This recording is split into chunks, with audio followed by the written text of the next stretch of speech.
నమస్తే. 'వెంకటేష్ సైంధవ్' ట్రైలర్ ఈరోజు వచ్చింది. అయితే ఈ ట్రైలర్ ఎలా ఉంది ఏమిటి అనే సంగతి మనం చూద్దాం. వెంకటేష్కి ఇది 75వ సినిమా. ఈ సంక్రాంతికి 13వ తారీఖున ఈ సినిమా రిలీజ్ కాబోతుంది. అంటే సంక్రాంతి బరిలో దాదాపు తెలుగు సినిమాల పరంగా ఒక 5 పోటీ పడుతున్నాయి. అందులో ఈ సైంధవ్ ఒకటి. అలాగే 2 డబ్బింగ్ సినిమాలు కూడా ఉన్నాయి. ఇక ట్రైలర్ విషయానికి వచ్చేసరికి ఇది చూస్తుంటే మనకి యాక్షన్ ట్రైలర్ జానర్లో ఈ సినిమా తెరకెక్కింది. ముఖ్యంగా హిట్ చిత్రాల దర్శకుడు శైలేష్ కొల్లం డైరెక్షన్లో వచ్చిన సినిమా ఇది. మనకి ట్రైలర్ చూస్తే ఏంటంటే పాప సెంటిమెంటుతో ముడిపడిన సినిమాగా చెప్పొచ్చు. అంటే వెంకటేష్ ఒక పాప స్కూల్కి వెళ్ళినప్పుడు ఆ స్కూల్లోనే పాప సడన్గా పడిపోవడంతో బహుశా వైద్య దగ్గర తీసుకెళ్తే అతను ఏం చెప్పాడంటే ఒక నరాలకు సంబంధించిన ఒక వ్యాధి వచ్చింది, అది తగ్గాలంటే ఆ ఇంజక్షన్కే దాదాపు 17 కోట్లు అవుతుంది అని చెప్తారు. బహుశా నేను కూడా ఏంటంటే ఆ ఇంజక్షన్ తీసుకురావడం కోసం వెంకటేష్ ఎంత స్ట్రగుల్ అయ్యాడు అనేది ఒక అంశం ఒకటిను. ఇక్కడ విలన్గా నవాజుద్దీన్ సిద్దికి మనకి ఇందులో కనిపించాడు. ఒక కంటైనర్ కోసం అతను సెర్చ్ చేస్తున్నాడు. ఇందులో ముఖేష్ ఋషి కూడా పాత్ర కూడా ఉంది. ముఖేష్ ఋషి పాత్ర చూస్తే నాకు ఏమనిపించిందంటే వెంకటేష్ మామగారేమో అని నేను అనుకుంటున్నా. ఎందుకంటే పాపను చిన్నప్పుడే తీసుకుని అంటే పెళ్లికి అంగీకరించకపోవడంతో శ్రద్ధా శ్రీనివాసన్ పెళ్లి చేసుకుంటే పెళ్లికి అంగీకరించకపోవడంతో పాపను తీసుకుని భార్యతో అతను విడిగా ఉంటున్నాడేమో అని నాకైతే అనిపిస్తుంది. మీ పిల్లలు ఇంటర్మీడియట్ మరియు ఎంసెట్ చదువుతూ సబ్జెక్ట్స్ లో కన్ఫ్యూజ్ అవుతున్నారా? కాన్ఫిడెన్స్ లెవెల్ తక్కువగా ఉందా? రిపీటెడ్ మిస్టేక్స్ చేస్తున్నారా? అయితే మీకోసమే ఉంది Rise app. 1 lakh question bank, performance analysis, online classes by experts, ఇంకా మరెన్నో ఫీచర్స్ తో మీ ముందుకొచ్చింది Rise the perfect guide. Description లో ఉన్న లింకును ఉపయోగించి సబ్స్క్రైబ్ అవ్వండి. ఇంకోటి అంటే ఒక సందర్భంలో భార్య కూడా శ్రద్ధా శ్రీనివాసన్ అడుగుతుంది, గతంలో నువ్వేం చేసేవాడివి అని.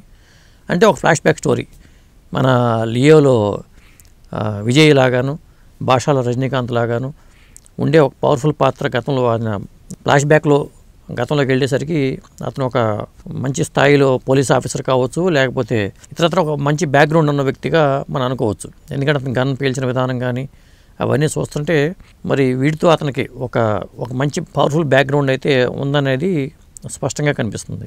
ముఖ్యంగా బీజిఎం కానీ అలాగే విక్టర్ వెంకటేష్ మళ్ళీ ఒక మాస్ మసాలా సినిమాతో ఈ సంక్రాంతి బరిలోకి రాకపోతున్నాడు. అంటే మహేష్ బాబు గుంటూరు కారం ఉంది, నాగార్జున నా సామిరంగా ఉంది, రవితేజ ఈగలు ఉంది, మరి అందుతో పాటు ఈ సైంధవ్ అనేది పోటీ పడుతుంది.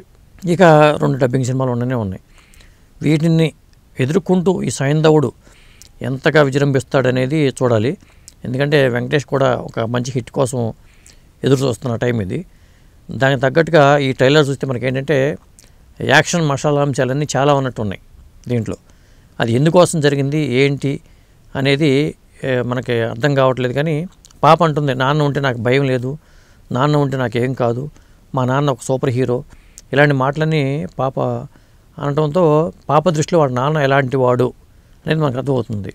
అంటే ఒక చైల్డ్ సెంటిమెంట్తో హీరోయిజం ఎలివేట్ చేసిన సినిమాగా మనం ఈ సినిమాని భావించవచ్చు.